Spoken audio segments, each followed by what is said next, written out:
Hi friends, welcome back to true C K official. ನಾನು Chetan C K. ಇವತ್ತಿನ ಈ ಒಂದು ವಿಡಿಯೋದಲ್ಲಿ ನಿಮಗೆ ಸೆಕೆಂಡ್ ಪಿ ಯು ಸಿ ನಾಡುವ ಪೂರ್ವಸಿದ್ಧ ಪರೀಕ್ಷೆಗೆ ಪ್ರಿಪರೇಟರಿ ಎಕ್ಸಾಮ್ಗೆ ವ್ಯವಹಾರ ಅಧ್ಯಯನ ವಿಷಯದ ಬಿಸ್ನೆಸ್ ಸ್ಟಡಿ ವಿಷಯದ ಒಂದು ಪ್ರಶ್ನೆ ಪತ್ರಿಕೆ ಉತ್ತರ ಸಹಿತ ನೋಡೋಣ. ಈ ಒಂದು ಕ್ವಶನ್ ಪೇಪರ್ ವೆರಿ ಇಂಪಾರ್ಟೆಂಟು. ಯಾಕಂದರೆ ಇದು ಬಂದ್ಬಿಟ್ಟು ಬೋರ್ಡ್ ಅವರು ಬಿಟ್ಟಿರುವ ಮಾಡಲ್ ಕ್ವಶನ್ 1 ಅರ್ಥ ಆಯ್ತಾ. ಸೊ ಉತ್ತರ ಸಹಿತ ಕೊಡ್ತೀನಿ, ತಪ್ಪಿಕೊಂಡು ನೋಡಿ. ಇಲ್ಲಿ ಯಾವ ಒಂದು ಪ್ಯಾಟರ್ನ್ ಕೊಟ್ಟಿದ್ದಾರೆ, ಇದೇ ಪ್ಯಾಟರ್ನಲ್ಲಿ ನಿಮಗೆ ನಾಡುವ ಸೆಕೆಂಡ್ ಪಿ ಯು ಸಿ ಪೂರ್ವಸಿದ್ಧ ಪರೀಕ್ಷೆ ಕ್ವಶನ್ ಬರುತ್ತದೆ. ತುಂಬಾ ಇಂಪಾರ್ಟೆಂಟ್ ಕ್ವಶನ್ಗಳು ರಿಪೀಟ್ ಆಗ್ತಾವೆ, ಜೊತೆಗೆ ನಿಮ್ಮೊಂದು ಐಡಿಯಾ ಬರ್ತದೆ ಯಾವ ರೀತಿ ಕ್ವಶನ್ ಕೇಳ್ಬೋದು ಎಕ್ಸಾಮ್ನಲ್ಲಿ ಅಂತ. ತಾಪದಿ ಕೊನೆಗೆ ನೋಡಿ ಕಂಪ್ಲೀಟ್ ಕ್ವಶನ್ ಪೇಪರ್ ಆನ್ಸರ್ ಕೊಡ್ತೀನಿ. ಪ್ರತಿಯೊಂದು ಪ್ರಶ್ನೆ ಉತ್ತರ ಸಹಿತ ಕೊಡ್ತೀನಿ. ತಾಪದಿ ಕೊನೆಗೆ ನೋಡಿ ತುಂಬಾ ಇಂಪಾರ್ಟೆಂಟ್ ಪ್ರಶ್ನೆ ಪತ್ರಿಕೆ ಖಂಡಿತ ನೋಡಿ. ಬನ್ನಿ ಇವತ್ತಿನ ಈ ಒಂದು ವಿಡಿಯೋನ ಶುರು ಮಾಡೋಣ. ಅದಕ್ಕೆ ಮುಂಚೆ ಯಾರೆಲ್ಲ ಫಸ್ಟ್ ಟೈಮ್ ನಮ್ಮ ಚಾನಲ್ ನೋಡ್ತಿದಾರ ಅಥವಾ ಚಾನಲ್ ನೋಡ್ಕಾರು ಸಬ್ಸ್ಕ್ರೈಬ್ ಮಾಡಿಲ್ಲ, ತಾಪದಿ ಚಾನಲ್ ಸಬ್ಸ್ಕ್ರೈಬ್ ಕೊಳ್ಳಿ. ಯಾಕಂದರೆ ಇರ್ತೀರಿ ಅನ್ವಲ್ ಎಕ್ಸಾಮ್ ಮುಗಿಯವರೆಗೆ ನಿಮಗೆ ಎಲ್ಲ ವಿಷಯಗಳ ಪಾಸಿಫಿಕ್ ಆಗಿರ್ಬೋದು, ಸ್ಕೋರಿಂಗ್ ಪ್ಯಾಕೇಜು, ಜೊತೆಗೆ ಫಿಕ್ಸ್ ಬರೋಂಥ ಪ್ರಶ್ನೆಗಳು, ಕ್ವಶನ್ ಪೇಪರ್ಗಳು ಎಲ್ಲ ಕೂಡ ಆಗ್ತವೆ. ಅವೆಲ್ಲ ಬೇಕು ಅಂತ ಅನ್ನೋರು ತಾಪದೇ ಚಾನಲ್ ಸಬ್ಸ್ಕ್ರೈಬ್ ಮಾಡ್ಕೊಳ್ಳಿ, ಕಡ್ಡಾಯ ಮಾಡ್ಕೊಳ್ಳಿ. ನೀವು ಮಾಡ್ಕೊಂಡ್ರೆ ಮಾತ್ರ ವಿಡಿಯೋಗಳು ಸಿಗ್ತವೆ. ತಾಪದೇ ಪ್ರತಿಯೊಬ್ಬರು ಮಾಡ್ಕೊಳ್ಳೇಬೇಕು, ಖಂಡಿತ ಮಾಡ್ಕೊಳ್ಳಿ. ಮಾಡಿದ್ರೆ ಜೊತೆಗೆ ವಿಡಿಯೋನ ಲೈಕ್ ಮಾಡಿಬಿಟ್ಟು ಎಲ್ಲ ಫ್ರೆಂಡ್ಸ್ ಶೇರ್ ಮಾಡಿ, ಒಂದು ಲೈಕ್ ಮಾಡಿಬಿಟ್ಟು ಎಲ್ಲ ಫ್ರೆಂಡ್ಸ್ ಶೇರ್ ಮಾಡಿ, ಅವ್ರಿಗೂ ಕೂಡ ಹೆಲ್ಪ್ ಮಾಡಿ, ಖಂಡಿತ ಶೇರ್ ಮಾಡಿ, ಅವ್ರು ಕೂಡ ಹೆಲ್ಪ್ ಮಾಡಿ. ಮಾಡ್ತಾರಲ್ವಾ? ಓಕೆ, ಬನ್ನಿ ಇವತ್ತಿನ ಈ ಒಂದು ವಿಡಿಯೋನ ಶುರು ಮಾಡೋಣ. ಮೊದಲಾಗಿ ಇದು ಬಂದ್ಬಿಟ್ಟು 2025-26ನೇ ಸಾಲಿನ ದ್ವಿತೀಯ ಪಿ ಯು ಸಿ ಮಾದರಿ ಪ್ರಶ್ನೆ 1. ಇನ್ನೂ ಕೂಡ 2 ಇವೆ, ಅವರು 3 ಬಿಟ್ಟಿದ್ದಾರೆ. ಇದು 1ನೇದು, ಇನ್ನೂ 2 3 ಇವೆ. ನೋಡೋಣ, ಅವ್ರ ಕೂಡ ಚಾನಲ್ ಹಾಕಿರ್ತೀನಿ, ಚೆಕ್ ಮಾಡಿ ಚಾನಲ್ನ. ಓಕೆ, ನೋಡ್ತಾ ಹೋಗೋಣ. ಗರಿಷ್ಠ ಅಂಕಗಳು 80. ಸೊ ನಿಮಗೆ ಬ್ಲೂ ಪ್ರಿಂಟ್ ಕೂಡ ಬಿಟ್ಟಿದ್ದಾರೆ, ನೀಲಕ್ಷಿ ಕೂಡ ಬಿಟ್ಟಿದ್ದಾರೆ, ಅದನ್ನು ಕೂಡ ಹಾಕಿರೋದು ಚಾನಲಲ್ಲಿ ನೋಡ್ಕೊಳ್ಳಿ ಚೆನ್ನಾಗಿ. ಸೊ ಇಲ್ಲಿ ಯಾವ ಪಾಠದ ಮೇಲೆ ಯಾವ ಅಧ್ಯಾಯದ ಮೇಲೆ ಎಷ್ಟು ಅಂಕ ಕೇಳಿದ್ದಾರೆ ಅಷ್ಟು ಮಾತ್ರ ಓದ್ಕೊಳ್ಳಿ. ಸೊ ಹೆವಿ ಓದಕ್ಕೆ ಹೋಗ್ಬಿಡಿ, ಹೆವಿ ಆದರೆ ನಿಮಗೆ ಕಷ್ಟ ಆಗ್ತದೆ ಓದೋಕ್ಕೆ, ಅರ್ಥ ಆಯ್ತಾ. ನಂತರ ಭಾಗ ಎ ಯಲ್ಲಿ ನಿಮಗೆ 5 ಮಲ್ಟಿಪಲ್ ಇರ್ತವೆ. ಭಾಗ ಎ ಯಲ್ಲಿ ನಿಮಗೆ 5 ಮಲ್ಟಿಪಲ್ ಕ್ವಶನ್ ಇರ್ತವೆ. ಇಲ್ಲಿರೋ ಕ್ವಶನ್ ರಿಪೀಟ್ ಆಗ್ಬೋದು, ನಿಮ್ಮೊಂದು ಪೂರ್ವಸಿದ್ಧ ಪರೀಕ್ಷೆಗೆ ರಿಪೀಟ್ ಆಗ್ಬೋದು. ಮತ್ತು ಐಡಿಯಾ ಕೂಡ ಬರ್ತದೆ ನಿಮಗೆ ಯಾವ ಅಧ್ಯಾಯದಿಂದ ಯಾವ ಕ್ವಶನ್ ಕೇಳ್ತಾರೆ. ನೋಡ್ತಾ ಹೋಗೋಣ. 1ನೇ ಪ್ರಶ್ನೆ, ಈ ಕೆಳಗಿನಲ್ಲಿ ಯಾವುದು ನಿರ್ವಹಣೆ ಕಾರ್ಯವಲ್ಲ ಕೇಳಿದರೆ. ನಿರ್ವಹಣೆ ಕಾರ್ಯವಲ್ಲ. ಸೊ ನೋಡಿ, ಬ್ಲೂಪ್ರಿಂಟ್ ನೋಡ್ಕೊಳ್ಳಿ. ಅಲ್ಲಿ ಬ್ಲೂಪ್ರಿಂಟಲ್ಲಿ ನಿಮಗೆ ಕೊಟ್ಟಿರ್ತಾರೆ ಅವರು 1 ಅಂಕದ ಯಾವ ಪಾಠದಿಂದ ಕೇಳ್ತಾರೆ, 2 ಅಂಕದ ಯಾವ ಅಧ್ಯಾಯದಿಂದ ಕೇಳ್ತಾರೆ, 3 ಅಂಕದ್ದು 4 ಅಂಕದ್ದು ಅಷ್ಟು ಮಾತ್ರ ಓದ್ಕೊಳ್ಳಿ, ಆರಾಮಾಗಿ ನಾವು ಬರಿಬೋದು, ಅರ್ಥ ಆಯ್ತಾ. ನೋಡ್ತಾ ಹೋಗೋಣ. ನಾನು ಉತ್ತರ ಸ್ಥಿತಿ ಹೇಳ್ತಾ ಹೋಗ್ತೀನಿ, ಕಂಪ್ಲೀಟ್ ಕ್ವಶನ್ ಪೇಪರ್ ಆನ್ಸರು ಕರೆಕ್ಟಾಗಿ ನೋಡ್ಕೊಳ್ಳಿ. 1ನೇ ಪ್ರಶ್ನೆ, ಈ ಕೆಳಗಿನಲ್ಲಿ ಯಾವುದು ನಿರ್ವಹಣೆಯ ಕಾರ್ಯವಿಲ್ಲ. ಈ ಕೆಳಗಿನಲ್ಲಿ ಯಾವುದು ನಿರ್ವಹಣೆಯ ಕಾರ್ಯವಿಲ್ಲ ಕೇಳಿದರೆ ಸರಿಯಾದ ಉತ್ತರ ಆಪ್ಷನ್ ಸಿ ಆಗ್ತದೆ. ಸಹಕಾರ ಅನ್ನೋದು ನಿರ್ವಹಣೆಯ ಕಾರ್ಯವಲ್ಲ. ಈ ರೀತಿ ಒಂದು ಯಾವುದಾದ್ರು ಕಾರ್ಯ ಕೇಳ್ತಾರೆ, ಇಲ್ಲಿ ನಿರ್ವಹಣೆ ಕೇಳಿದರೆ, ಅಥವಾ ಬೇರೆ USV ಕೇಳ್ಬೋದು, ನಿರ್ದೇಶಕ ಕೇಳ್ಬೋದು, ಈ ರೀತಿ ಕ್ವಶನ್ ಕೊಡ್ತಾರೆ. USV ಕೊಡ್ಬೋದು, ನಿರ್ದೇಶಕ ಕಾರ್ಯವಲ್ಲ ಕೊಡ್ಬೋದು, ಅರ್ಥ ಆಯ್ತಾ. ಸೊ ತುಂಬಾ ಈಸಿ ಇದೆ, ಗೆಸ್ ಮಾಡ್ಬೋದು. ಇದು ಸರಿಯಾದ ಉತ್ತರ ಆಪ್ಷನ್ ಸಿ, ಸಹಕಾರ ಒಂದು ಯಾವುದೇ ನಿರ್ವಹಣೆಯ ಕಾರ್ಯವಲ್ಲ ಆಗ್ತದೆ. ಇನ್ನು ಸೆಕೆಂಡ್ ಕ್ವಶನ್ನು, ಹೆನ್ರಿ ಫೊಯಲ್ ಡ್ಯಾಶ್ ಆಗಿದ್ದರು. ಹೆನ್ರಿ ಫೊಯಲ್ ಡ್ಯಾಶ್ ಆಗಿದ್ದರು, ಏನಾಗಿದ್ರು ಹೆನ್ರಿ ಫೊಯಲ್ ಅವರು? ಇದು ಸರಿಯಾದ ಉತ್ತರ ಆಪ್ಷನ್ ಬಿ ಆಗ್ತದೆ, ಮೈನಿಂಗ್ ಇಂಜಿನಿಯರ್ ಆಗಿದ್ದರು. ಹೆನ್ರಿ ಫೊಯಲ್ ಅನ್ನೋದು ಮೈನಿಂಗ್ ಇಂಜಿನಿಯರ್. ಹೆನ್ರಿ ಫೊಯಲ್ ಮೇಲೆ 1 ಮಾರ್ಕ್ಸ್ ಕ್ವಶನ್ ಬಂದೇ ಬರ್ತದೆ, ಅರ್ಥ ಆಯ್ತಾ. ಹೆನ್ರಿ ಫೊಯಲ್ ಬಗ್ಗೆ ನೋಡ್ಕೊಳ್ಳಿ, 1 ಮಾರ್ಕ್ಸ್ ಕ್ವಶನ್ ಬಂದೇ ಬರ್ತದೆ. ನಂತರ ಕ್ವಶನ್ ಬರ್ತೀರಿ, ಈ ಕೆಳಗಿನಲ್ಲಿ ಯಾವುದೋ ಒಂದು ಯೋಜನೆಯ ವಿಧವಲ್ಲ. ಯೋಜನೆ ವಿಧವಲ್ಲ ಅಂತ ಕೇಳಿದರೆ ಯಾವುದಾಗೋದು? ಸರಿಯಾದ ಉತ್ತರ ಆಪ್ಷನ್ ಇದು ಕೂಡ ಬಿನೇ, ಸಮನ್ವಯತೆ ಅನ್ನೋದು ಯೋಜನೆಯ ವಿಧವಲ್ಲ ಕೇಳ್ತಾರೆ. ಇನ್ನು ಉದ್ದೇಶಗಳಾಗಿರ್ಬೋದು, ಮುಂಗಡ ಪತ್ರ ನಿಗಮ, ಇವೆಲ್ಲ ಯೋಜನೆ ವಿಧಗಳು. ಸೊ ಈ ರೀತಿ ಕ್ವಶನ್ ಕೊಡ್ತಾರೆ, ನೋಡಿ ನೀವು ಕರೆಕ್ಟಾಗಿ ಓದಿರಬೇಕು. ನಂತರ ನಿಮ್ಮ ಹತ್ರ ಕ್ವಶನ್ ಬ್ಯಾಂಕ್ ಇದ್ದರೆ ನೋಡ್ಕೊಳ್ಳಿ, ಅದನ್ನ ಕ್ವಶನ್ ಬ್ಯಾಂಕಲ್ಲಿ ಕ್ವಶನ್ ಕೊಡ್ತಾರೆ, ಬೇರೆ ಯಾವ ಕ್ವಶನ್ಸು ಕೇಳೋದು ಕಡಿಮೆ. ನಿಮ್ಮ ಹತ್ರ ಕ್ವಶನ್ ಬ್ಯಾಂಕ್ ಇದ್ದರೆ ಪಿ ಯು ಬೋರ್ಡರ್ ಬಿಟ್ಟಿರುವ ಕ್ವಶನ್ ಬ್ಯಾಂಕ್ ಇದ್ದರೆ ಅದು ನೋಡ್ಕೊಳ್ಳಿ, ಇಲ್ಲ ಅಂದರೆ ಕಮೆಂಟ್ ಮಾಡಿ, ನಾನು ನಿಮಗೆ ಲಿಂಕನ್ನು ಕಳಿಸ್ಕೊಡ್ತೀನಿ. ಓಕೆ, ನಂತರ ಕ್ವಶನ್ ನಂಬರ್ 4, ಈ ಸಂಘಟನೆಯ ರಚನೆಯಲ್ಲಿ ತಯಾರಾಗುವ ವಿವಿಧ ಉತ್ಪನ್ನಗಳ ಆಧಾರದ ಮೇಲೆ ಮಾನವ ಶಕ್ತಿಯನ್ನು ಗುಂಪು ಮಾಡಲಾಗುತ್ತದೆ. ಯಾವುದಾಗಿರ್ಬೋದು? ಇದು ಆಪ್ಷನ್ ಬಿ ಆಗ್ತಿದೆ, ವಿಭಾಗೀಯ ರಚನೆ. ವಿಭಾಗೀಯ ರಚನೆ ಅನ್ನೋದು ಸರಿಯಾದ ಉತ್ತರ. ಇನ್ನು ಕ್ವಶನ್ ನಂಬರ್ 5, ಮಾರುಕಟ್ಟೆಯಲ್ಲಿ ಯಾವುದೇ ಸಂಸ್ಥೆಯೊಂದರ ಯಶಸ್ವಿಗೆ ಗ್ರಾಹಕರ ಅಗತ್ಯಗಳ ತೃಪ್ತಿಯ ಮೇಲಿರುವ ಗಮನೇ ಕೀಲಿಕೈಯಾಗಿದೆ. ಇದು ಯಾವ ಮಾರಾಟ ಪ್ರಕ್ರಿಯೆ ನಿರ್ವಹಣೆಯ ಸಿದ್ಧಾಂತ ಎಂಬುದನ್ನು ಸೂಚಿಸುತ್ತದೆ. ಯಾವುದಾಗ್ಬೋದು? ಸರಿಯಾದ ಉತ್ತರ ಆಪ್ಷನ್ ಸಿ ಆಗ್ತದೆ, ಮಾರಾಟ ಪ್ರಕ್ರಿಯೆ ಪರಿಕಲ್ಪನೆ ಆಗ್ತದೆ. ಮಾರಾಟ ಪ್ರಕ್ರಿಯೆ ಪರಿಕಲ್ಪನೆ. ಇನ್ನು ನೆಕ್ಸ್ಟ್ ಹೋಗೋಣ. ಸೆಕೆಂಡ್ ಮೇಲೆ ನಿಮಗೆ ಬಿಟ್ಟ ಸ್ಥಳ ಪ್ರಶ್ನೆ ಇರ್ತವೆ. ಈ ಕೆಳಗೆ ನೀಡಲಾದ ಸೂಕ್ತ ಪದ ಅಥವಾ ಪದಗಳನ್ನು ಆರಿಸುವ ಮೂಲಕ ಖಾಲಿ ಬಿಟ್ಟ ಸ್ಥಳಗಳನ್ನು ಭರ್ತಿ ಮಾಡಿ. 5 ಮಾರ್ಕ್ಸ್ ಇರ್ತದೆ ನಿಮಗೆ, ಪ್ರತಿಯೊಂದಕ್ಕೂ 1 ಅಂಕ, ಟೋಟಲಾಗಿ 5 ಮಾರ್ಕ್ಸು. ನೋಡ್ತಾ ಹೋಗೋಣ. 6ನೇ ಪ್ರಶ್ನೆ, ಇಲ್ಲಿ ಬ್ರಾಕೆಟಲ್ಲಿ ಕೊಟ್ಟಿರ್ತಾರೆ ಅವರು, ಬ್ರಾಕೆಟಲ್ಲಿ ನಿಮಗೆ ಆನ್ಸರ್ ಕೊಟ್ಟಿರ್ತಾರೆ, ನೀವು ಸರಿಯಾದ ಉತ್ತರನ ಆರಿಸಿಬಿಟ್ಟು ಬರೀಬೇಕಷ್ಟೇ. ನೋಡೋಣ 6ನೇ ಪ್ರಶ್ನೆ ನೋಡಿ, ಡ್ಯಾಶ್ ತತ್ವವು ಪ್ರತಿಯೊಂದಕ್ಕೂ ಒಂದು ಸ್ಥಳವಿರಬೇಕು ಮತ್ತು ಪ್ರತಿಯೊಂದು ಅದರ ಸ್ಥಳದಲ್ಲಿರಬೇಕು ಎಂದು ಪ್ರತಿಪಾದಿಸುತ್ತದೆ. ಇದು ಸರಿಯಾದ ಉತ್ತರ ಏನಾಗ್ಬೋದು ನೋಡಿ, ಕ್ರಮ ಆಗ್ತದೆ, ಅರ್ಥ ಆಯ್ತಾ. ಕ್ರಮ ತತ್ವವು ಪ್ರತಿಯೊಂದಕ್ಕೂ ಒಂದು ಸ್ಥಳವಿರಬೇಕು ಮತ್ತು ಪ್ರತಿಯೊಂದಕ್ಕೂ ಅದರ ಸ್ಥಳದಲ್ಲಿರಬೇಕು ಎಂದು ಪ್ರತಿಪಾದಿಸುತ್ತದೆ. ಇನ್ನು 7ನೇ ಪ್ರಶ್ನೆ ನೋಡಿ, ಡ್ಯಾಶ್ ಅನ್ನು ಒಂದು ಬಾರಿ ಕೈಗೊಳ್ಳುವ ಚಟುವಟಿಕೆಗೆ ಅಭಿವೃದ್ಧಿಪಡಿಸಲಾಗಿದೆ. ಡ್ಯಾಶ್ ಅನ್ನು ಏನಾಗ್ಬೋದು? ಇದು ಸರಿಯಾದ ಉತ್ತರ ಏಕ ಬಳಕೆಯನ್ನು ಒಂದು ಬಾರಿ ಕೈಗೊಳ್ಳುವ ಚಟುವಟಿಕೆಗೆ ಅಭಿವೃದ್ಧಿಪಡಿಸಲಾಗಿದೆ. ಏನಾಗ್ತದೆ? ಅದು ಏಕಬಳಕೆ. ಇನ್ನು 8ನೇ ಪ್ರಶ್ನೆ, ತರಬೇತಿ ಪಡೆಯುವವರನ್ನು ಒಂದು ಇಲಾಖೆಯಿಂದ ಇನ್ನೊಂದು ಇಲಾಖೆಗೆ ಬದಲಾಯಿಸುವುದನ್ನು ಡ್ಯಾಶ್ ಎನ್ನುವರು. ಏನಾಗ್ಬೋದು? ಸರಿಯಾದ ಉತ್ತರ ಇದು ಬಂದ್ಬಿಟ್ಟು ಕಾರ್ಯಾವರ್ತನ ಆಗ್ತದೆ. ಅರ್ಥ ಆಯ್ತಾ? ಕಾರ್ಯಾವರ್ತನ ಅನ್ನೋದಕ್ಕೆ ಸರಿಯಾದ ಉತ್ತರ ಕಾರ್ಯಾವರ್ತನ ಆಗ್ತದೆ. ಇನ್ನೊಂಥರ 9ನೇ ಪ್ರಶ್ನೆ, ವ್ಯವಹಾರದ ಚಟುವಟಿಕೆಗಳನ್ನು ನಡೆಸಲು ಬೇಕಾಗಿರುವ ಹಣವನ್ನು ಡ್ಯಾಶ್ ಎಂದು ಕರೆಯುತ್ತಾರೆ. ಎಂತ ಕರೀತಾರೆ? ಇದು ಸರಿಯಾದ ಉತ್ತರ ವ್ಯವಹಾರದ ಹಣಕಾಸು ಆಗ್ತದೆ. ವ್ಯವಹಾರ ಹಣಕಾಸು ಎಂದು ಕರೆಯುತ್ತಾರೆ.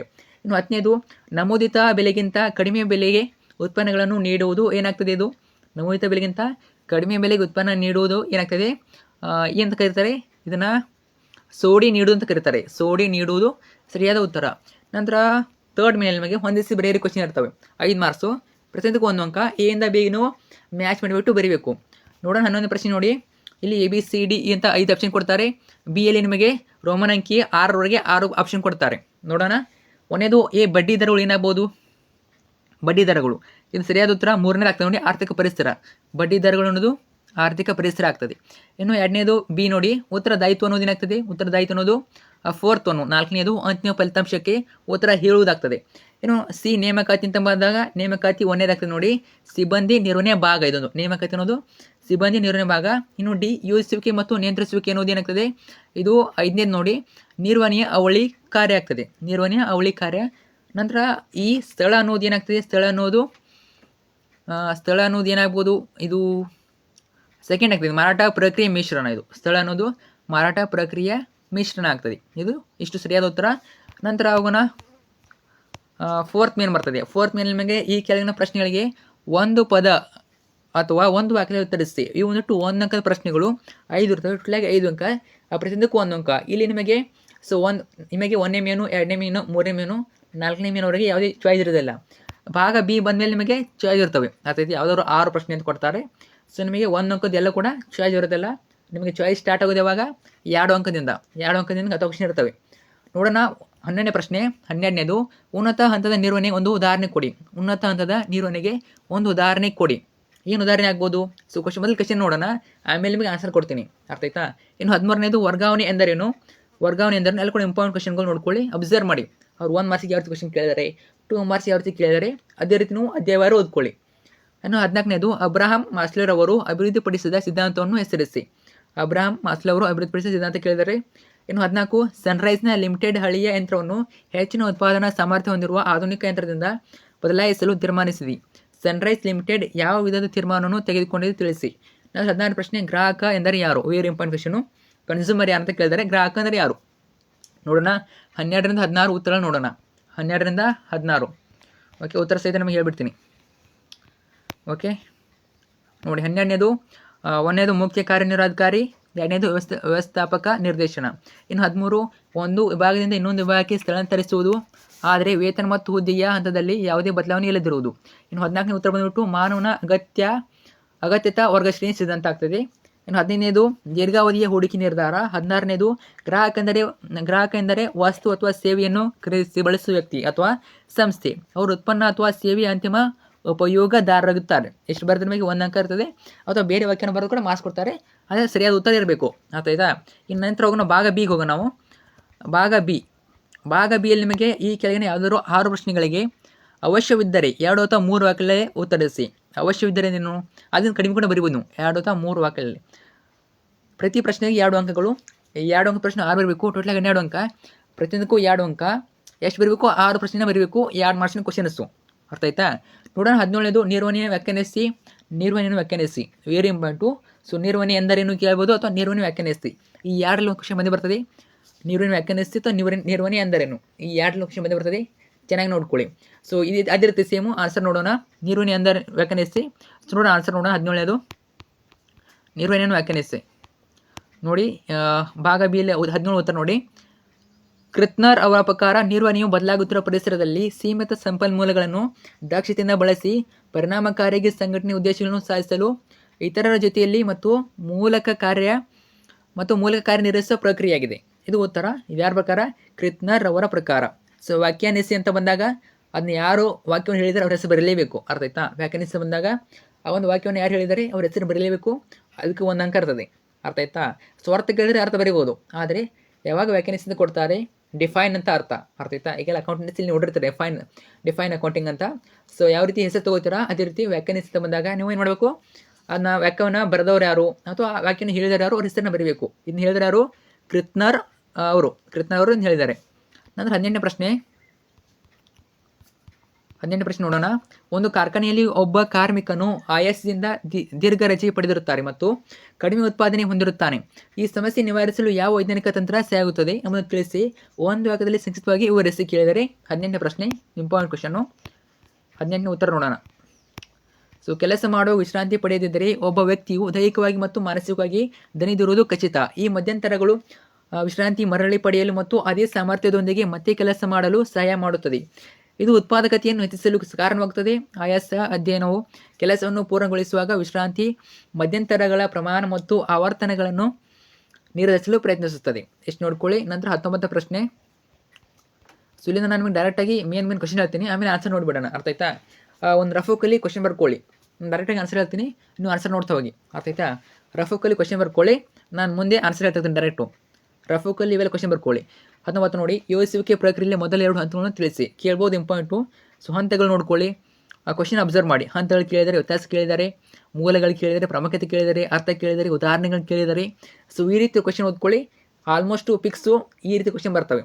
ಅರ್ಥ ಕೇಳ್ಬೋದು, ಮೂಲಗಳು, ವ್ಯತ್ಯಾಸಗಳು, ಪ್ರಾಮುಖ್ಯತೆಗಳು, ಉದಾಹರಣೆಗಳು ಇವನು ಕೇಳ್ತಾರೆ. ಹೆಚ್ಚಾಗಿ 2 ಮಾರ್ಕ್ಸಲ್ಲಿ ಈ ರೀತಿ ಓದ್ಕೋಬೇಕು ನೀವು. ಇಡೀ ಸಿಲೆಬಸ್ ಓದಿದರೆ ಆಗೋದಿಲ್ಲ. ಅದು ಓದಿದರೆ ಅದು ಕೇವಲ ನಿಮ್ಮ ನಾಲೆಜ್ಗೆ ಮಾತ್ರ. ಬಟ್ ಎಕ್ಸಾಮ್ ಅಂತ ಬಂದಾಗ ನಿಮಗೆ ಎಕ್ಯುರೇಟ್ ಬರಬೇಕು, ಪಾಯಿಂಟ್ಸನ್ನ ಎಕ್ಯುರೇಟ್ ಬರಬೇಕಾಗ್ತದೆ.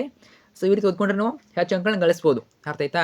ಸೊ ನಿಮ್ಮ ನಾಲೆಜ್ಗೆ ಓದ್ಬೋದು, ನಾಲೆಜ್ಗೆ ಸಂಬಂಧ ಇಲ್ಲ. ನಾಲೆಜ್ಗೆ ಇದಕ್ಕೂ ತುಂಬಾ ವ್ಯತ್ಯಾಸ ಆಗ್ತದೆ. ಯಾಕಂದರೆ ಇಲ್ಲಿ ನಾಲೆಜಲ್ಲಿ ನೀವು ಏನು ಮಾಡಿರ್ತಾರ, ವಿವರಣೆ ಓದ್ಕೊಂಡಿರ್ತಾರ, ಅದು ನಾಲೆಜ್ ಬಂದಿರ್ತದೆ. ಆದರೆ ಇಲ್ಲಿ ಕೇಳ್ತಾರವರು ಉದಾಹರಣೆ ಬರೀರಿ ಅಂತ ಕೇಳ್ತಾರೆ, ಅರ್ಥ ಪ್ರಾಮುಖ್ಯತೆ ಕೇಳ್ತಾರೆ. ಪ್ರಾಮುಖ್ಯತೆ ಬಂದಾಗ ಅಲ್ಲಿ ಎಕ್ಯುರೇಟ್ ಪಾಯಿಂಟ್ಸ್ ಇರ್ತವೆ, ಅಲ್ಲಿ ಪಾಯಿಂಟ್ಸನ್ನು ಬರಬೇಕಾಗ್ತದೆ. ನೋಡಿ, ಇದೇ ರೀತಿ ಯೋಚಿಸುವಿಕೆ ಪ್ರಕ್ರಿಯೆಯಲ್ಲಿ ಮೊದಲ 2 ಹಂತಗಳನ್ನು ತಿಳಿಸಿ. 20 ಕಾರ್ಯಾತ್ಮಕ ಮತ್ತು ವಿಭಾಗಾತ್ಮಕ ರಚನೆಗಳ ನಡುವಿನ 2 ವ್ಯತ್ಯಾಸಗಳನ್ನು ತಿಳಿಸಿ. 21 ನೇಮಕಾತಿ 2 ಆಂತರಿಕ ಮೂಲವನ್ನು ತಿಳಿಸಿ. ಆಂತರಿಕ ಅಥವಾ ಬಾಹ್ಯ ಕೇಳ್ಬೋದು, ಇಂಪಾರ್ಟೆಂಟ್ ನೋಡ್ಕೊಳ್ಳಿ. ಇನ್ನು 22 ನಾಯಕತ್ವ ಎಂದರೇನು.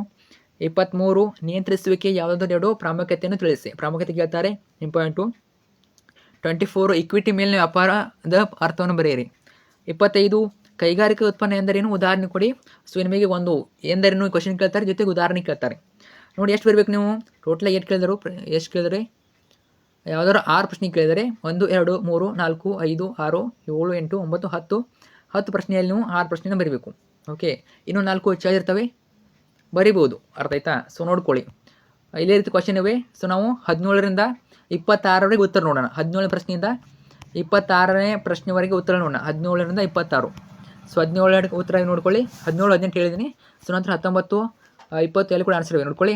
ವ್ಯತ್ಯಾಸ ಬಂದಾಗ ನೀವು ಈ ರೀತಿ ಬರೀಬೇಕು. ವ್ಯತ್ಯಾಸ ಒಂದು ಕಾರ್ಯಾತ್ಮಕ ರಚನೆ, ವಿಭಾಗೀಯ ರಚನೆ, ಈ ರೀತಿ ನಾವು ವ್ಯತ್ಯಾಸನ ಮಾಡಿಬಿಟ್ಟು ಬರೀಬೇಕು. ಬಾಕ್ಸಲ್ಲಿ ಹೆಚ್ಚಾಗಿ ಅಂಕಗಳು ಸಿಗ್ತವೆ ನಿಮಗೆ. ಬಾಕ್ಸಲ್ಲಿ ಬರೆದರೆ ಅಂಕಗಳು ಹೆಚ್ಚಾಗಿ ಸಿಗ್ತವೆ. ಸೊ ಇದೇ ರೀತಿ 21 22 23 24 25 26 ಪ್ರತಿಯೊಂದು ಆನ್ಸರ್ಗಳಿವೆ. ನೀವು ಬೇಕಾದ್ರೆ ಸ್ಕ್ರೀನ್ಶಾಟ್ ತಗೊಳ್ಳಿ ಅಥವಾ ಬರ್ಕೋಬೋದು, ಅಥವಾ ಇಲ್ಲೇ ವಿಡಿಯೋನ ಪಾಸ್ ಮಾಡಿ ಓದ್ನೋರು ಇಲ್ಲಿ ಓದ್ಕೋಬೋದು. ಸೊ ನಿಮ್ಮ ಇಷ್ಟ ಯಾವ ರೀತಿ ಮಾಡ್ಕೊತೀರ ಮಾಡ್ಕೊಳ್ಳಿ. ಓಕೆ, ಬರ್ಕೋಬೋದು. ನಿಮ್ಮ ಅನಾಲಿಸಮ್ ಕೂಡ ಹೆಲ್ಪ್ ಆಗ್ತದೆ. ಓಕೆ, ನಾವು ಭಾಗ ಸಿಗೆ ಹೋಗೋಣ. ಇನ್ನು ಭಾಗ ಸಿಯಲ್ಲಿ ನಿಮಗೆ ಏನಿರ್ತವೆ ಕ್ವಶನ್ಗಳು. ಭಾಗ ಸಿಯಲ್ಲಿ ನಿಮಗೆ 4 ಪ್ರಶ್ನೆ ಇರ್ತವೆ. ಈ ಕೆಳಗಿನ ಯಾವುದಾದ್ರೂ 6 ಪ್ರಶ್ನೆಗಳಿಗೆ ಅವಶ್ಯವಿದ್ದರೆ 10ರಿಂದ 12 ವಾಕ್ಯಗಳಲ್ಲಿ ಉತ್ತರಿಸಿ. ಪ್ರತಿ ಪ್ರಶ್ನೆಗೆ 4 ಅಂಕಗಳು. 4 ಪ್ರಶ್ನೆ 6 ಇರಬೇಕು. ಟೋಟಲ್ 24 ಅಂಕ. ಪ್ರತಿಯೊಂದಕ್ಕೂ 4 ಅಂಕ. ಎಷ್ಟು ಬರಬೇಕು, 6 ಪ್ರಶ್ನೆ ಬರೀಬೇಕು. ಇಲ್ಲೂ ಕೂಡ ಸೇಮ್ ನಿಮಗೆ 10 ಕೊಟ್ಟಿರ್ಬೋದು. 10 ಕ್ವಶನ್ ಕೊಟ್ಟಿರ್ತಾರೆ. ಯಾವುದಾದ್ರೂ ನೀವು 6ನ ಬರೀಬೇಕಾಗ್ತದೆ. ಅರ್ಥ ಆಯ್ತಾ. ಸೊ 27 ನೋಡಿ, ಇಲ್ಲಿ ನೋಡಿ ನಮ್ಮೊಂದು ಪಾಯಿಂಟ್ ಹೇಳ್ತೀನಿ. ಸೊ ಇಲ್ಲಿ ಪಾಯಿಂಟ್ಸ್ ಎಕ್ಯುರೇಟ್ ಇರಬೇಕು ನೀವು. ಅರ್ಥ ಆಯ್ತಾ. ಪಾಯಿಂಟ್ಸ್ ಎಕ್ಯುರೇಟ್ ಇರಬೇಕು. ಎಕ್ಸ್ಪ್ಲನೇಷನ್ ಸ್ವಲ್ಪ ರಿಲೇಟೆಡ್ ಇದ್ದು ನಡೆಯುತ್ತೆ. ಎಕ್ಸ್ಪ್ಲನೇಷನ್ ಅಕ್ಯುರೇಟ್ ಕೇಳೋದಿಲ್ಲ ಅವರು, ಆದರೆ ಪಾಯಿಂಟ್ಸ್ ಎಕ್ಯುರೇಟ್ ಬೇಕು. ಅರ್ಥ ಆಯ್ತಾ. ಸೊ ಎಕ್ಸ್ಪ್ಲನೇಷನ್ ನಿಮಗೆ ಎಷ್ಟು ಅರ್ಥ ಆಗ್ತದೆ ಅಷ್ಟು ಮಾತ್ರ ಓದ್ಕೊಳ್ಳಿ. ಪಾಯಿಂಟ್ಸ್ನ ಎಕ್ಯುರೇಟ್ ಬರೀರಿ. ಎಕ್ಸ್ಪ್ಲನೇಷನ್ ಯಾರು ಓದಿದ್ದಿಲ್ಲ, ಕೇವಲ ಪಾಯಿಂಟ್ಸನ್ನು ನೋಡ್ತಾರೆ. ಸೊ ಪಾಯಿಂಟ್ಸ್ನ ಎಕ್ಯುರೇಟ್ ಬರೆದ್ಬಿಟ್ಟು ಎಕ್ಸ್ಪ್ಲನೇಷನ್ ಅದ್ರ ರಿಲೇಟೆಡ್ ಬರೆದು ಮಾರ್ಕ್ಸನ್ನ ಕೊಡ್ತಾರೆ. ಡೋಂಟ್ ವರಿ, ಒಟ್ಟಿನಲ್ಲಿ ಪಾಯಿಂಟ್ಸನ್ನ ಎಕ್ಯುರೇಟಾಗಿ ಓದ್ಕೊಳ್ಳಿ. 27 ನಿರ್ವಹಣೆಯ ತತ್ವಗಳ ಯಾವುದಾದರೂ 4 ಸ್ವರೂಪಗಳನ್ನು ಸಂಕ್ಷಿಪ್ತವಾಗಿ ವಿವರಿಸಿ. ಸ್ವರೂಪ ಕೇಳ್ತಾರೆ ನಿಮಗೆ. ಅರ್ಥ ಆಯ್ತಾ. ನಿರ್ವಹಣೆ ತತ್ವಗಳ ಯಾವುದಾದ್ರು 4 ಸ್ವರೂಪಗಳನ್ನು ಸಂಕ್ಷಿಪ್ತವಾಗಿ ವಿವರಿಸಿ. ಸೊ ತತ್ವಗಳು ಕೇಳ್ಬೋದು, ಸ್ವರೂಪ ಕೇಳ್ಬೋದು. ಅರ್ಥ ಆಯ್ತಾ. ಅಥವಾ ನಿರ್ವಹಣೆ ತತ್ವಗಳನ್ನೇ ಬರೀ ಅಂತ ಕೇಳ್ತಾರೆ. ಅರ್ಥ ಆಯ್ತಾ. ನಿರ್ವಹಣೆ ತತ್ವಗಳ ಯಾವುದಾದ್ರು 4 ಸ್ವರೂಪವನ್ನು ಸಂಕ್ಷಿಪ್ತವಾಗಿ ವಿವರಿಸಿ. ಅಥವಾ ಲಕ್ಷಣಗಳು ಕೇಳ್ಬೋದು. ಲಕ್ಷಣ, ಸ್ವರೂಪ, ಪ್ರಾಮುಖ್ಯತೆ, ಈ 3ರಲ್ಲಿ ಒಂದೊಂದು ಕ್ವಶನ್ ಕೇಳ್ತಾನೆ. 28 ವ್ಯವಹಾರ ಪರಿಸರದ ಯಾವುದಾದ್ರೂ 4 ಪ್ರಾಮುಖ್ಯತೆಗಳನ್ನು ಸಂಕ್ಷಿಪ್ತವಾಗಿ ವಿವರಿಸಿ. ಸೊ ವ್ಯವಹಾರ ಪರಿಸರದ ಮೇಲೆ ತುಂಬ ಏನಿಲ್ಲ, ಒಂದು 3ರಿಂದ 4 ಕ್ವಶನ್ ಇವೆ ಅಷ್ಟೇ. ಅಷ್ಟು ಓದ್ಕೊಂಡ್ರೂ ಅದರಲ್ಲಿ ಒಂದು 5 ಬಂದೇ ಬರ್ತದೆ. ಪ್ರಾಮುಖ್ಯತೆ ನೋಡ್ಕೊಳ್ಳಿ, ಸ್ವರೂಪ ನೋಡ್ಕೊಳ್ಳಿ, ಇನ್ನೊಂದು 2 ಕ್ವಶನ್ ಇವೆ, ಅವ್ನು ನೋಡ್ಕೊಳ್ಳಿ. ಅರ್ಥ ಆಯ್ತಾ? ವ್ಯವಹಾರ ಪರಿಸ್ಥಿತಿ ವಿಧಗಳನ್ನ ನೋಡ್ಕೊಳ್ಳಿ. ವಿಧಗಳು, ಪ್ರಾಮುಖ್ಯತೆ, ಸ್ವರೂಪ, ಇದರಲ್ಲಿ ಒಂದು ಕ್ವಶನ್ ಬಂದು ಬರ್ತದೆ. ವೆರಿ ಇಂಪಾರ್ಟೆಂಟ್ ನೋಡ್ಕೊಳ್ಳಿ. ನಂತರ 29 ಈ ಕೆಳಗಿನಲ್ಲಿ ಸಂಬಂಧಪಟ್ಟ ವ್ಯವಹಾರ ಪರಿಸ್ಥಿತಿ ಆಯಾಮಗಳನ್ನು ಗುರುತಿಸಿ. ಈ ರೀತಿ ಕ್ವಶನ್ ಕೊಡ್ತಾರೆ. ಇದನ್ನು ಹಾಟ್ ಕ್ವಶನ್ ಅಂತ ಕರೀತಾರೆ ಅವರು. ಹಾಟ್ ಕ್ವಶನ್ ಅಂದ್ರೇನು? ಹೈಯರ್ ಆರ್ಡರ್ ಥಿಂಕಿಂಗ್ ಅಂತ ಅರ್ಥ. ಹಾಟ್ ಕ್ವಶನ್ ಅಂತ ಅರ್ಥ ಹೈಯರ್ ಆರ್ಡರ್ ಥಿಂಕಿಂಗ್ ಅಂತ. ಸೊ ಯೂಸಲಿ ಇವು ಕ್ವಶನ್ಗಳು ಏನಿರ್ತಾವೆ ಅಂದ್ರೆ ನಮಗೆ ಡಿಫ್ರೆಂಟ್ ಆಗಿ ಕೇಳ್ತಾರೆ. ಈ ರೀತಿ ಇರ್ತಾವೆ ನೋಡಿ. 29 ಈ ಕೆಳಗಿನಲ್ಲಿ ಸಂಬಂಧಪಟ್ಟ ವ್ಯವಹಾರ ಪರಿಸರದ ಆಯಾಮಗಳನ್ನು ಗುರುತಿಸಿ. ಸೊ ಆಯಾಮಗಳನ್ನು ಕೇಳ್ತಾರೆ. ABCD ಅಂತ 4 ಕ್ವಶನ್ ಕೊಡ್ತಾರೆ. ಎ, ಬ್ಯಾಂಕ್ಗಳ ಗೃಹ ಸಾಲಗಳ ಮೇಲೆ ಬಡ್ಡಿ ದರ ಇಳಿಸಿವೆ. ಬಿ, ಕೆಲಸ ಮಾಡೋರ ಮಹಿಳೆಯರ ಸಂಖ್ಯೆ ಹೆಚ್ಚುತ್ತದೆ. ಸಿ, ಅಂತರ್ಜಾಲ ವ್ಯವಸ್ಥೆಯ ಮೂಲಕ ಟಿಕೆಟ್ ರಿಸರ್ವೇಷನ್ ಮಾಡುವುದು. ಡಿ, ಮದ್ಯಪಾನಿಗಳಿಗೆ ಜಾಹೀರಾತು ನೀಡುವುದನ್ನು ನಿಷೇಧಿಸಲಾಗಿದೆ. ಈ ಪಾಯಿಂಟ್ಸ್ನ ನೋಡ್ಕೊಳ್ಳಿ. 30 ಒಂದು ಉದ್ಯಮ ವ್ಯವಸ್ಥಾಪಕರಾಗಿ ಯೋಜನೆಯನ್ನು ಕಾರ್ಯಗತಗೊಳಿಸುವ ಮೊದಲು ಯೋಜನಾ ಪ್ರಕ್ರಿಯೆಯಲ್ಲಿ ಯಾವ ಹಂತಗಳನ್ನು ಅನುಸರಿಸುತ್ತಾರೆ. ನೋಡಿ, ಈ ರೀತಿ ಅವರು ವಾಕ್ಯವಾಗಿ ಕೊಡ್ತಾರೆ. ಅರ್ಥ ಆಯ್ತಾ? ಡೈರೆಕ್ಟಾಗಿ ನಿಮಗೆ ಏನು ಕೇಳಿದ್ರಲ್ಲಿ ಯೋಜನೆ ಹಂತಗಳು, ಯೋಜನೆ ಪ್ರಕ್ರಿಯೆ ಹಂತಗಳು ಕೇಳಿದರೆ ಸೊ ಡೈರೆಕ್ಟ್ ಕೊಡೋದಿಲ್ಲ ಅವರು. ಯೋಜನೆ ಪ್ರಕ್ರಿಯೆ ಹಂತಗಳು ಬರಲಿ ಅಂತ ಕೊಡೋದಿಲ್ಲ. ಈ ರೀತಿ ಕೊಡ್ತಾರೆ. ಒಂದು ಉದ್ಯಮ ವ್ಯವಸ್ಥಾಪಕರಾಗಿ ಯೋಜನೆಯ ಕಾರ್ಯಗತಗೊಳಿಸುವ ಮೊದಲ ಯೋಜನಾ ಪ್ರಕ್ರಿಯೆ ಯಾವ ಹಂತಗಳನ್ನು ಅನುಸರಿಸುತ್ತಾರೆ ಅಂತ ನೀವು ಅರ್ಥ ಮಾಡ್ಕೋಬೇಕು. ಯೋಜನಾ ಪ್ರಕ್ರಿಯೆ ಹಂತಗಳನ್ನು ಕೇಳಿದ್ರೆ ಅಂತ ಅರ್ಥ ಮಾಡ್ಕೋಬೇಕು ನೀವು. ಅರ್ಥ ಆಯ್ತಾ? ಸೊ ಈ ರೀತಿ ಕ್ವಶನ್ ಇರ್ತವೆ. ಇವನ್ನ ಪಾಸ್ ಬಿಟ್ಟು ಕ್ವಶನ್ ಓದ್ಕೊಳ್ಳಿ. ಸೊ ಆನ್ಸರ್ ಕೂಡ ನೋಡೋಣ. ಎಷ್ಟನೇ ಕ್ವಶನ್ ಇದು? 29, 30, 31, 32, 33, 34 ಇವೆಲ್ಲ ನಮಗೆ 4 ಮಾರ್ಕ್ಸ್ಗೆ ಕ್ವಶನ್ ಇರ್ತವೆ. 36ವರೆಗೆ 4 ಮಾರ್ಕ್ಸ್ ಇರ್ತವೆ. ಟೋಟಲಾಗಿ 10 ಕ್ವಶನ್ ಕೊಡ್ತಾರೆ. ಆ 10 ಕ್ವಶನ್ ನೀವು 6 ಪ್ರಶ್ನೆಗಳನ್ನ ಅಟೆಂಡ್ ಮಾಡಬೇಕು. ಅರ್ಥ ಆಯ್ತಾ? 6 ಪ್ರಶ್ನೆಗಳನ್ನ ಅಟೆಂಡ್ ಮಾಡಬೇಕು, ಬರಿಬೇಕಂತ ಅರ್ಥ. ನೋಡಿ, ಇವು 27ಇಂದ ನಿಮಗೆ 36, 27ಇಂದ 36 ನೋಡೋಣ. 27ಗೂ ಆನ್ಸರ್ ಇದೆ, ಎಲ್ಲ ಕೂಡ ಆನ್ಸರ್ ಇವೆ, ಉತ್ತರ ಸಹಿತವೇ. ನೋಡ್ಕೊಳ್ಳಿ 27. ಸೊ ಎಷ್ಟು ಪಾಯಿಂಟ್ ಬರಬೇಕು ನೀವು? ಆಲ್ಮೋಸ್ಟ್ 4 ಮಾರ್ಕ್ಸ್ ಏನು ಒಂದು 4 ಪಾಯಿಂಟ್ ಬರೋದು ನಡೆಯುತ್ತೆ. ಅರ್ಥ ಆಯ್ತಾ? 5 ಪಾಯಿಂಟ್ ಬರೀರಿ ಸಾಕು. ನಿಮ್ಗೆ ಗೊತ್ತಿದ್ರೆ ಹೆಚ್ಚು ಬರಿಬೋದು. ಅರ್ಥ ಆಯ್ತಾ? 4ಇಂದ 5 ಪಾಯಿಂಟ್ ಬರೀರಿ. ಅರ್ಥ ಆಯ್ತಾ? ಒಟ್ಟಿನಲ್ಲಿ 1 ಪೇಜ್ ಮೇಲೆ ಆಗಬೇಕು ನಿಮ್ಮ ಆನ್ಸರು. 4 ಮಾರ್ಕ್ಸ್ಗೆ 1 ಪೇಜ್ ಆರು 2 ಪೇಜನ್ನು ಬರೆದ್ರೆ ಸಾಕಾಗುತ್ತೆ. ವಿವರಣೆ ಡೋಂಟ್ ವರಿ, ವಿವರಣೆ ಸ್ವಲ್ಪ ಓವನ್ನಾಗಿ ಬರೆದ್ರು ನಡೆಯುತ್ತೆ. ಅರ್ಥ ಆಯ್ತಾ? ವಿವರಣೆ ಏನೋ ಅವ್ರು ಓದೋದಲ್ಲ. ಒಟ್ಟಿನಲ್ಲಿ ಪಾಯಿಂಟ್ಸು ಅಕ್ಯುರೇಟ್ ಇರಬೇಕು. ವಿವರಣೆ ಕೂಡ ಮತ್ತೆ ಬೇರೆ ಹೋಗಬೇಡಿ. ಅದರ ರಿಲೇಟೆಡ್ ವಿವರಣೆ ನೋಡ್ಕೊಳ್ಳಿ, ಬರೀರಿ. ಅರ್ಥ ಆಯ್ತಾ?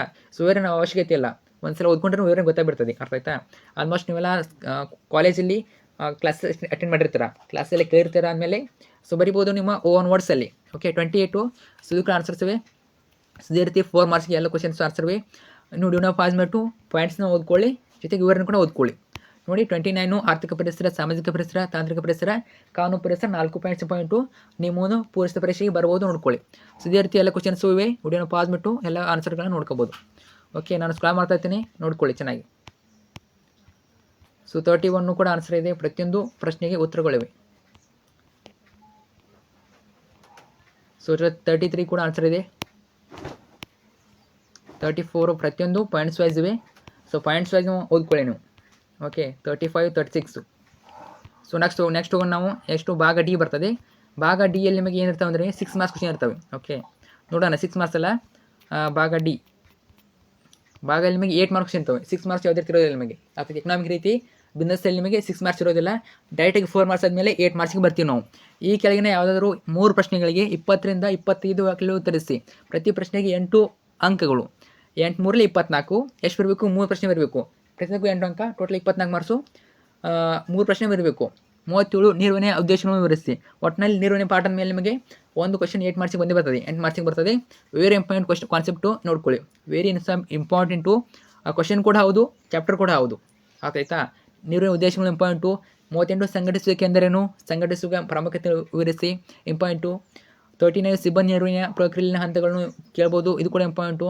40 ಒಂದು ಸಂಘಟನೆಯಲ್ಲಿ ನೌಕರನ್ನು ಪ್ರೇರೇಪಿಸಲು ಬಳಸುವ ಯಾವುದಾದರೂ 4 ಹಣಕಾಸಿನ ಉತ್ತೇಜಕಗಳು ಮತ್ತು ಹಣಕಾಸೇತರ ಉತ್ತೇಜಕಗಳು. ಹಣಕಾಸಿನ ಉತ್ತೇಜಕಗಳು ಮತ್ತು ಹಣಕಾಸೇತರ ಉತ್ತೇಜಕಗಳು ಕೂಡ ಇಂಪಾರ್ಟೆಂಟ್ ಕ್ವಶನು.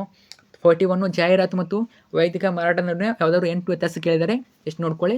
ವ್ಯತ್ಯಾಸಗಳು ಕೇಳ್ಬೋದು ನಿಮಗೆ 6 ಮಾರ್ಕ್ಸಿಗೆ. ಮತ್ತು 6 ಮಾರ್ಕ್ಸ್ ಅಲ್ಲ, 8 ಮಾರ್ಕ್ಸಿಗೆ ನಿಮಗೆ ವ್ಯತ್ಯಾಸ ಕೇಳಂತೆಲ್ಲ ಕೇಳ್ತಾರೆ, ನೋಡ್ಕೊಳ್ಳಿ. ಸೊ 37ಇಂದ 41 ಆನ್ಸರ್ ನೋಡೋಣ. 37ಇಂದ 41 ಆನ್ಸರ್ಗಳನ್ನು ನೋಡೋಣ. 37 ಸೊ ಭಾಗ ಡಿ. 37ಇಂದ ನಿಮಗೆ 41ವರೆಗೆ ಆನ್ಸರ್ ಇರ್ತವೆ. ನೀವು ವಿಡಿಯೋನ ಪಾಸ್ ಬಿಟ್ಟು ನೋಡಿ, ಫೈನ್ಸ್ ಓದ್ಕೊಳ್ಳಿ. 37 ಏನು ಬರ್ತವೆ? 1ನೇದು ಸಂಘಟನಾತ್ಮಕ ಉದ್ದೇಶಗಳು. ಇಲ್ಲಿ ಅಸ್ತಿತ್ವ ಲಾಭ ಬೆಳವಣಿಗೆ ಬರ್ತದೆ. ಸಂಘಟನಾ ಉದ್ದೇಶದಲ್ಲಿ ಅಸ್ತಿತ್ವ ಲಾಭ ಬೆಳವಣಿಗೆ, ಇದು ಕೂಡ ಕೇಳ್ಬೋದು 2 ಮಾರ್ಕ್ಸಿಗೆ. ಸಂಘಟನಾತ್ಮಕ ಉದ್ದೇಶಗಳನ್ನ ಬರೆಯಿರಿ ಅಂತ 2 ಮಾರ್ಕ್ಸಿಗೆ ಕೇಳ್ಬೋದು.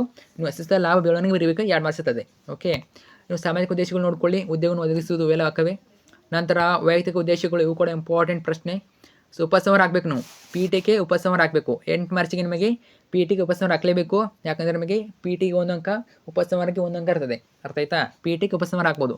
4 ಮಾರ್ಕ್ಸ್ಗೆ ನಡೆಯುತ್ತೆ, ಹಾಕಿದ್ರು ಹಾಕ್ಬೋದು, ನೀವು ಬಿಟ್ಟರು ನಡೆಯುತ್ತೆ. ಬಟ್ 8 ಮಾರ್ಕ್ಸ್ಗೆ ಪಿ ಟಿಗೆ ಉಪಸಂಹಾರ ಹಾಕಿ ಜೊತೆಗೆ ಅರ್ಥವನ್ನು ಬರೀರಿ. ವ್ಯಾಖ್ಯಾನ ಗೊತ್ತಿದ್ದರೆ ವ್ಯಾಖ್ಯಾನ ಕೂಡ ಬರೀಬೋದು. ಅರ್ಥ ಆಯ್ತಾ? ಅರ್ಥವನ್ನು ಬರೀಲೇಬೇಕು, ಒಟ್ಟಿನಲ್ಲಿ ಅರ್ಥವನ್ನು ಬರೀಲೇಬೇಕು. ವ್ಯಾಖ್ಯಾನ ಗೊತ್ತಿದ್ದರೆ ವ್ಯಾಖ್ಯಾನ ಬರೀರಿ. ಸೊ ಆಲ್ಮೋಸ್ಟ್ ಬರಲೇಬೇಕು. 38 ಎಲ್ಲ ಕೂಡ ಆನ್ಸರ್ ಇವನ್ನ ಪಾಸ್ ಬಿಟ್ಟು ಆನ್ಸರ್ ನೋಡ್ಕೊಳ್ಳಿ. ನೋಡೋಣ ಸಾಧ್ಯ ಆದರೆ ಇನ್ನೂ ಕೂಡ 2-3 ಕ್ವಶನ್ ಪೇಪರ್ ಇವೆ. ಮಹಾಲಕ್ಷ್ಮಿ 2, ಮಹಾಲಕ್ಷ್ಮಿ 3 ಅವನು ಕೂಡ ಸಾಧ್ಯ ಆದರೆ ಹಾಕಿರ್ತೀನಿ ಚಾನಲಲ್ಲಿ, ಅವನು ಕೂಡ ನೋಡ್ಕೋಬೋದು. ಚಾನಲಲ್ಲಿ ಅವೈಲೇಬಲ್ ಇರ್ತವೆ ನೋಡಿ. ಅರ್ಥ ಆಯ್ತಾ? ಸೊ ನಿಮಗೆ ಡೈರೆಕ್ಟಾಗಿ ನಾನು ಇಂಪಾರ್ಟೆಂಟ್ ಕ್ವಶನ್ ಆಗಿರ್ತೀನಿ. ನಾಳೆ ಪರೀಕ್ಷೆಗೆ ಇಂಪಾರ್ಟೆಂಟ್ ಕ್ವಶನ್ ಆಗಿರ್ತೀನಿ. ಸೊ ನಮ್ಮ ಟ್ರೂ ಸಿಕ್ಕಿ ಎಜುಕೇಷನ್ ಮತ್ತು ಟ್ರೂ ಸಿಕ್ಕಿ ಅಫೀಸಿಯಲ್ ಇವು 2 ಚಾನಲ್ ಸಬ್ಸ್ಕ್ರೈಬ್ ಮಾಡ್ಕೊಳ್ಳಿ. ನೆಕ್ಸ್ಟು ಎಲ್ಲ PUC ವಿಡಿಯೋಗಳು ಟ್ರೂ ಸಿಕ್ಕಿ ಎಜುಕೇಷನ್ ಬರ್ತವೆ. ಟ್ರೂ ಸಿಕ್ಕಿ ಅಫೀಸಿಯಲ್ಲಿ ಕಡಿಮೆ ವಿಡಿಯೋಗಳು ಬರ್ತವೆ. ಸೊ ನೆಕ್ಸ್ಟ್ ವಿಡಿಯೋಗಳು ಹೆಚ್ಚಾಗಿ ಅಲ್ಲೇ ಹಾಕ್ತೀವಿ. ಅರ್ಥ ಆಯ್ತಾ? ಸೊ ತಪ್ಪದೇ ಚಾನಲ್ನ ವಿಸಿಟ್ ಮಾಡಿಬಿಟ್ಟು ನೋಡ್ಕೊಳ್ಳಿ. ಜೊತೆಗೆ ಸಬ್ಸ್ಕ್ರೈಬ್ ಮಾಡಿ, ಫ್ರೆಂಡ್ಸ್ ಕೂಡ ಹೇಳಿ. ಸೊ ಆಲ್ಮೋಸ್ಟ್ ನೀವೆಲ್ಲ PUC ಇರ್ತಾರ, ನಿಮಗೆ ನಾಲೆಜ್ ಕೂಡ ಇರ್ತದೆ ಆಲ್ಮೋಸ್ಟು. ಸೊ ಹೇಳ್ತಾರೆ ನಾನು ಅಂದ್ಕೊಂಡಿದ್ದೀನಿ. ತಪ್ಪದೇ ಸಬ್ಸ್ಕ್ರೈಬ್ ಮಾಡ್ಕೊಳ್ಳಿ. ಕಮೆಂಟ್ ಕೂಡ ಮಾಡಿ, ನಿಮಗೆ ಬೇರೆ ಯಾವ ವಿಷಯಗಳು ಬೇಕು. ಎಕನಾಮಿಕ್ ಬೇಕಾ? ಎಕನಾಮಿಕ್ ಮುಗಿದು ಈಗಾಗಲೇ ಅನಾಲಿಸಿಸ್ ಕೂಡ ನಿಮ್ಗೆ ಇಂಪಾರ್ಟೆಂಟ್ ಆಗ್ತೀವಿ. ವೆಯ್ಟ್ ಮಾಡಿ. ಸೊ ನೆಕ್ಸ್ಟ್ ಅಕೌಂಟೆನ್ಸಿ ಬರ್ತದೆ, ಯಾವ ಫಿಕ್ಸ್ ಬರ್ತದೆ ಅಂತ ಹೇಳ್ತೀನಿ. ಜಸ್ಟ್ ವೆಯ್ಟ್ ಮಾಡಿ. ಫ್ರೆಂಡ್ಸ್ ಶೇರ್ ಮಾಡಿ. Thank you so much.